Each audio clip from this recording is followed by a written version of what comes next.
let's move on to our next topic at this point. So we're going to be talking about the Dumsor situation and the need for a timetable.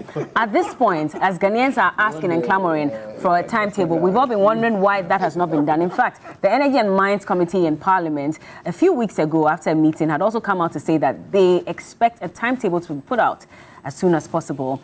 The chairman of the committee, Honorable Atachia, had spoken to the media, and in fact, we still are waiting for that timetable. The energy minister who was spoken to said, well, if you want a timetable, maybe you should think of bringing your own, because anybody who is asking for that is wishing evil on the nation. Now, Senior Minister Yao Safo-Mafo has been speaking just a few days ago, and this is what he had to say about who should sanction the timetable. Take a look. The call generally is to Minister of Energy to publish the rationalization of the power. Nobody can do it except the Minister of Energy. You get my point, because they're seeing the generation and they are looking at the utilization.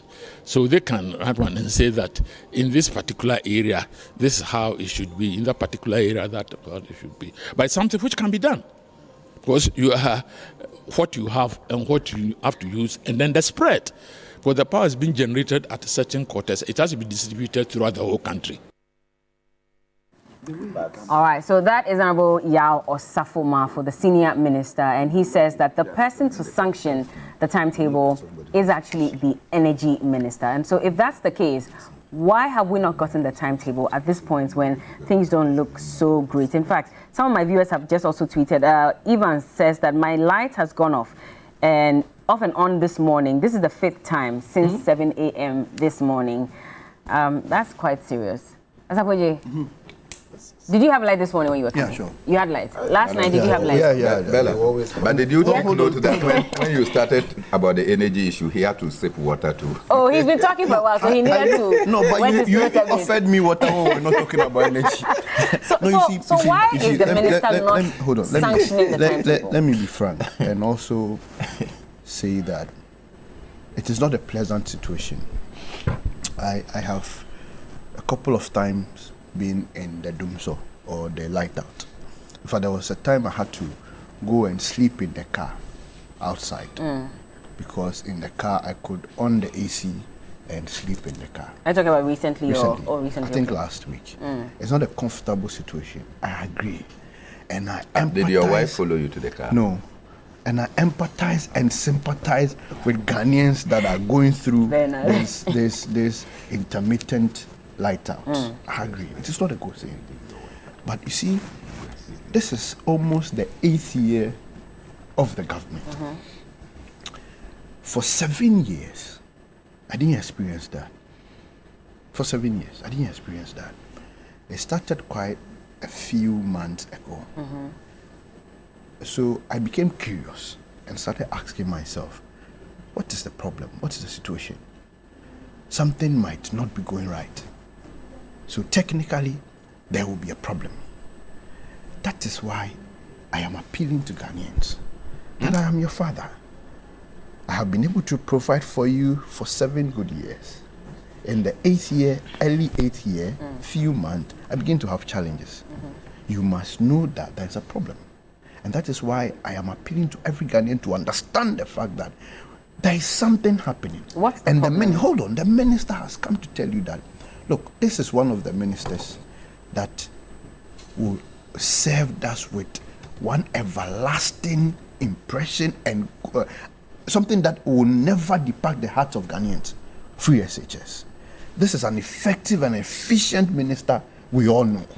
A minister that have chalked all the successes we can call or the government can boast about. So it will never be deliberate for this to be happening. So, like he said, it is a process. Okay. We are going through a certain phase of stabilizing our energy system for a longer period of time. But what is the problem? The problem, we don't have money to buy gas? There have been a lot of reasons, response, explanation here and there. But the bottom line for me and for the Ghanaian is to have the lights on. So what is the problem? No, and that's what I'm telling you, that there are people who are talking about some debt, some that need to be. There are people who are talking about, I mean, we arranging all the generational plant and all that so that we can serve it. You can see what the K1 or the Kumasi. Oh, okay. All these things are things that I believe is trying to solve the problem. So okay. I am asking, so you are talking about solutions to the problem. What is the problem that we're trying to solve? The problem is that we don't have light. That's the problem. Why don't we have light? The reason why we don't have light is, one, I have read the PULC report, which is talking about some money, some 200 million, some 1.9. The 200 million is from the Ministry of Finance. They are supposed to support the ECG in paying the power generators and the SOEs. That hasn't come since August last year. It is one of the theories of the problem. Theories? Of the problem. Theories or one of the facts? One of the theories of the problem. So it's not a fact? I cannot substantiate it. I don't have that right. Okay. We have had problems or reasons as to trying to realign our generational power lines to give us some efficient and effective. I've also heard that... Is that the transformer? Sorry, I keep asking. I'm trying to understand what you're saying. I agree. Is it the transformer you're referring to? Yes, it's all part of the reason. Okay. So what I am saying is that the bottom line for friends and people who are reporting to be sleeping in Dumsor and all that, is to have the lights back. I am saying that I agree and sympathize. But this is not enough to cast the government down. I am saying that Ghanaians should be patient, Ghanaians should restrain and give the government a little more time, like the minister said, that this is a process. Very soon, we will solve this. Were you patient with the NDC when we're going through Dumsor? How should I be patient after being in the same Dumsor for 4 years, 5 years? Why should I be patient? 4 years, the time factor. Yes, why should I be patient? And don't forget that now, they are calling for timetable. I think that I agree with some of the reasons. If I know that when I go home today, my area is light out, I might probably think of something else. So it is good to have a timetable.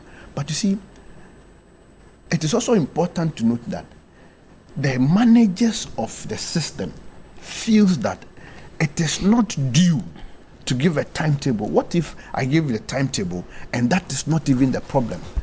So it means they don't know what the problem is, which is why they can't give us a timetable. The minister seems to have a lot of information than we all do.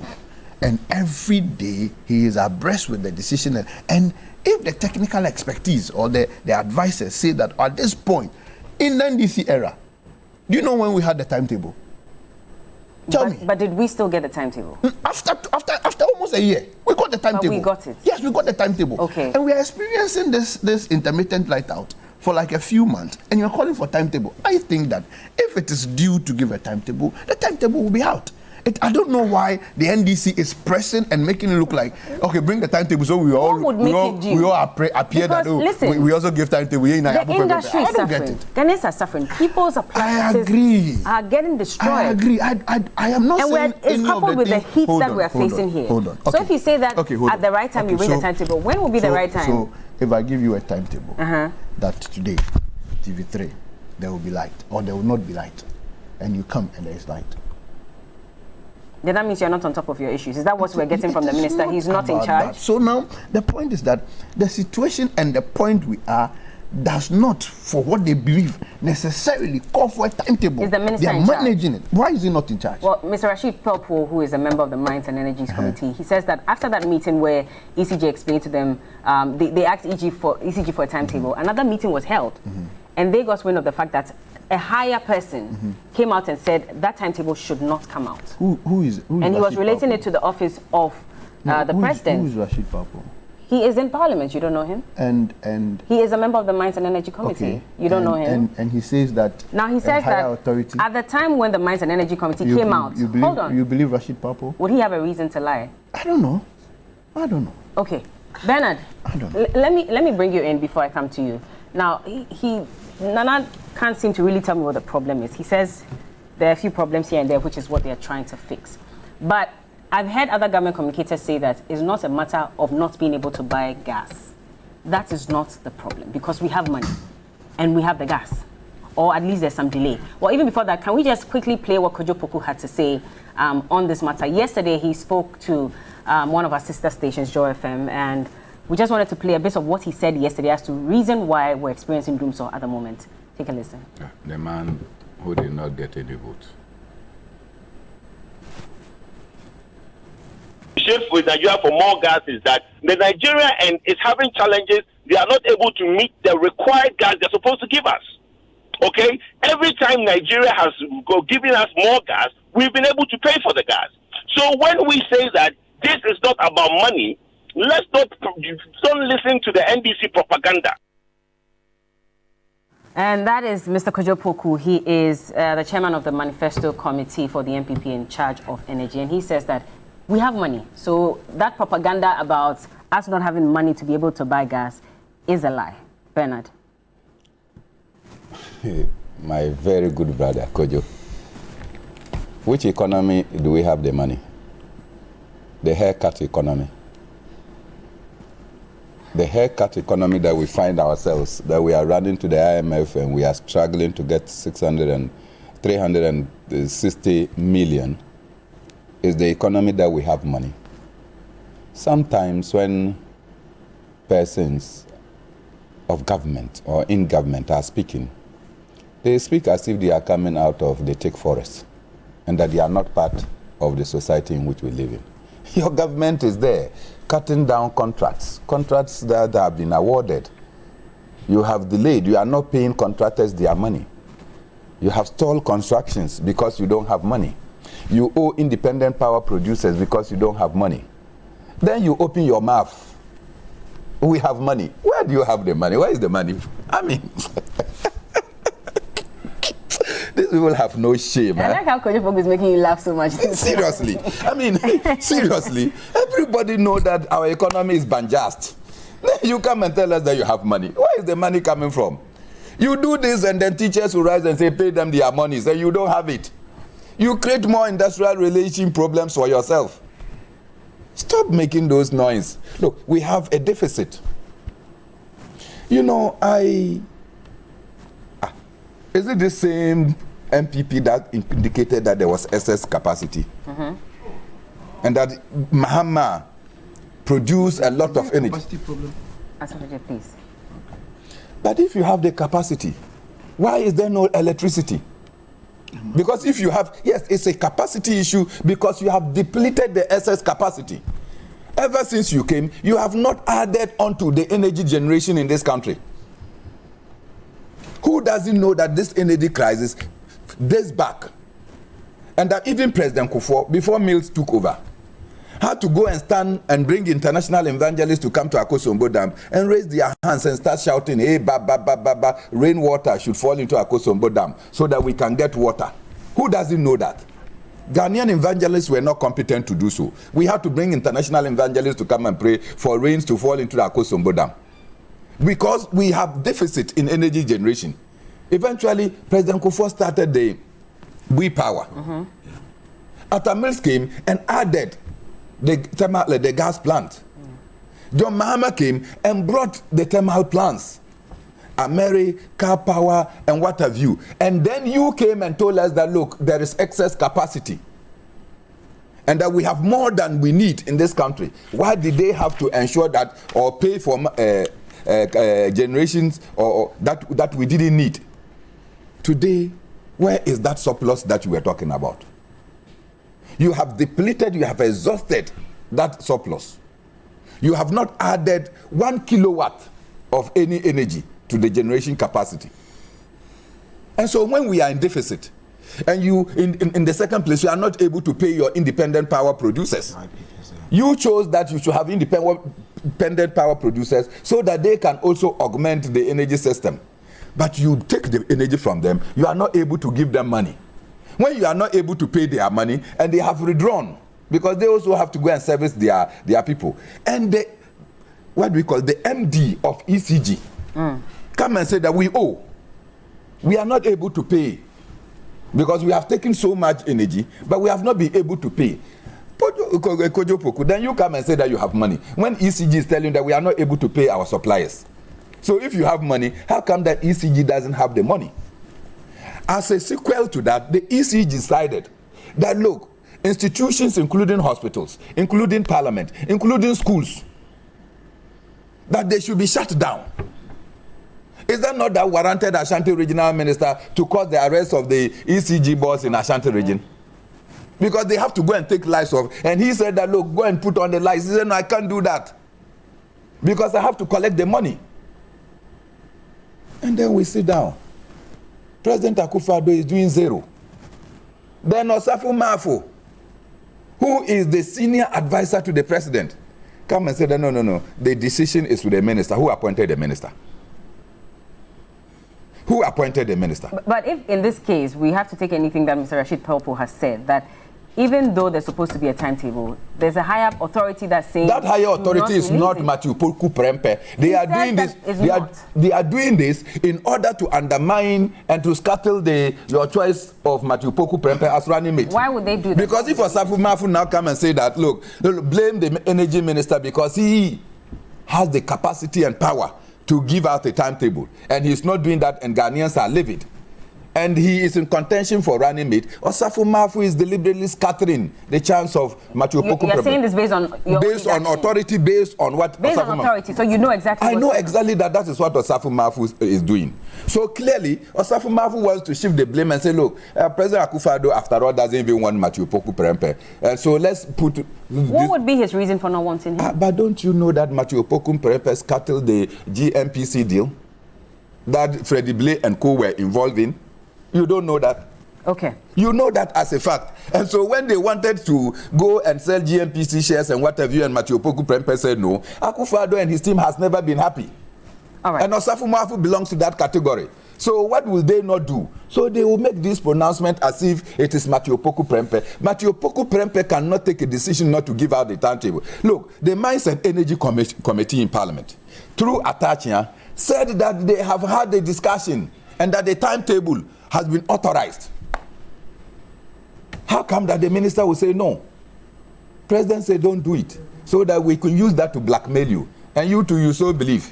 Well, let me bring it in. Scattering your chance as running so mate. The 2024 Energy Outlook Report from the Energy Commission says that it's expected that we need about 1.16. Let me get this right. That in actual fact, we need about 1.147 million to purchase fuel for thermal generation in 2024 alone. 1.147 million to purchase is the money available? Thermal power in this country. Question is, do we have the money? Kojo Poku says we actually have the money, and it's not a matter of gas, and that Nigeria is the one that's delaying in the provision of gas to us. So in that case, well, that's what he says.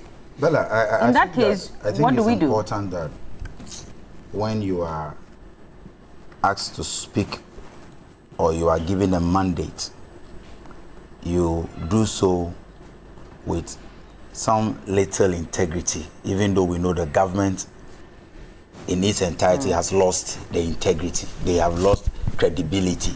The government doesn't have any credibility.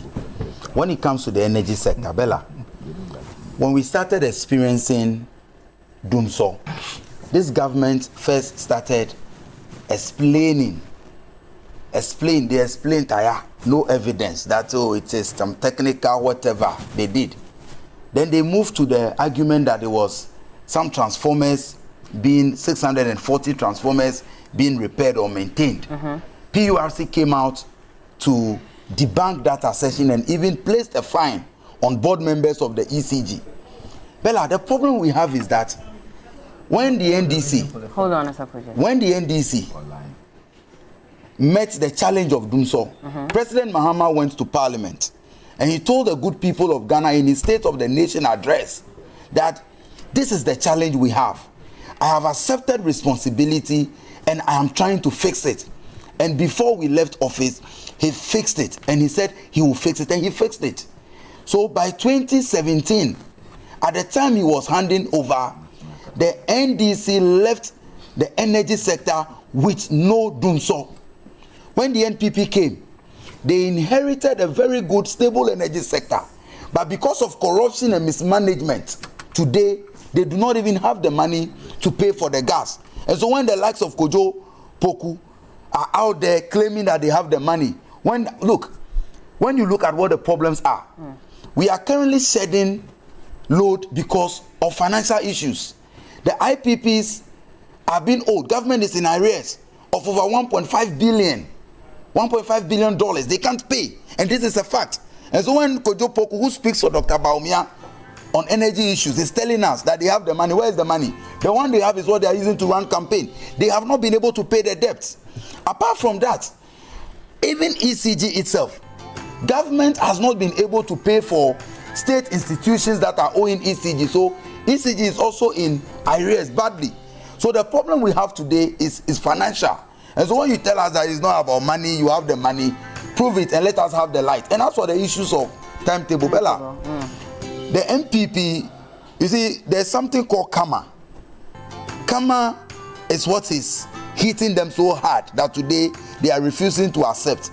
They are unable to release the timetable because by doing that, it's an admission that indeed there is Dumsor, because even listening to Asafo here, struggling, trying to find all sorts of means to explain why we cannot have a timetable. If you are shedding load, you should know that today TV3 will have light or not. All we are asking is that we have timetable. And my advice to Dr. Matthew Poku is that you are a minister for energy. We are all crying about Dumsor. People's electrical appliances are getting destroyed. This morning on the news, on my way here, a young man who is a farmer somewhere in the eastern region said he bought a machine, an appliance worth $8,000. But because of the power, the intermittent power outages, the machine broke down. And he was crying on a sister station this morning. Anyway. And Ghanaians are suffering one timetable. All right. And you are the minister, you asked us to go and fix our own timetable. All right. Well, that's on top of the ignorance. That is the arrogance and the incompetence. Please, for the sake of our viewers, Asafoje, hold on. So, good morning, Bella. The Parliamentary Select Committee on Energy had a meeting with all the energy stakeholders, including the minister last week at Alisa Hotel. At that meeting, all the stakeholders made an honest assessment and presentation to the committee, which was chaired by Honorable Atachia. At the end of the meeting, all the stakeholders agreed the problem why we're having Dumsor is financial. We don't have money to buy fuel. Our available capacity is 5,500 megawatts. Peak demand is 3,500 megawatts. Take 3,500 from 5,500. We have 2,000 available. According to Gridco, we are shedding almost 350 to 500 megawatts daily. So take that from 2,000. You have 1,500. So why do we have Dumsor? Please, producers, let me just read these very important messages as well. So before we go. Now, good morning to Dr. Nyaho Tamaklo. He says that, good morning. Kindly quickly correct the presentation being discussed now on your program. Let them know that the first female running mate in our political history was Professor Na Afale Sakifio. She was on the ticket with Reverend Daku of National Independence Party in 1992. Togbi Dr. Nyaho Tamaklo sent that one. And also, good morning, Bright Nana Amfo. Yes. So Mr. Bright Nana Amfo has sent some communiques from Gridco. This was 23rd April 2024, where they were alerting some residents, of power outages in their area. And in fact, there were different areas that they mentioned. He said, is that not a timetable? No. So what is the problem then? Let me just read a couple of them as well. Quick one. Okay, give me a minute, Coco. Good morning, Madam. So if according to the MPP rep, John Mahama is corrupt, what should we, the citizens, make of the characterization of President Akufo-Addo as the mother serpent of corruption by his own appointee, Martin Amidu? That is Mr. Kaka Esamoah. Good morning to you, sir. Good morning. Let me just read another one quickly from Janet. Okay, so Bernard Mona, you never fail to surprise me. You prompted your allies within the PNC to support Apasera in trying to sideline me. And when the attempts failed, they resorted to legal action, leading to a verdict we strongly oppose. Stop deceiving Ghanaians. You were indeed involved in the party's turmoil. Your ignorance about the origins of the PNP name is quite amusing. Do you understand who truly owns the PNP name? Engaging in a fight for something you have no legitimate ownership of is pointless. That is from Madame Janet Nabla to you. Apologies if I cannot read all your messages. There are so many of them, especially on the Facebook page as well. You wish I well. Thank you. No, unfortunately, we have to go. You've already given your concluding remarks. Edem Agbana is the NDC parliamentary candidate for K2 North constituency. Mr. Bernard Mona, former chairman for the PNC, says he wants to be flag bearer. When is the election? Well, they met yesterday. Okay. They have drafted a timetable, which will be concluded by next. Timetable again? Is it from ECG? ECG is doing the timetable. Not Nana Sakweje is the ECG NDP parliamentary candidate elect for Busumi Front constituency. Thank you so much, gentlemen, for joining us, and all the best to you. That today I've been accused of supporting. We have to go.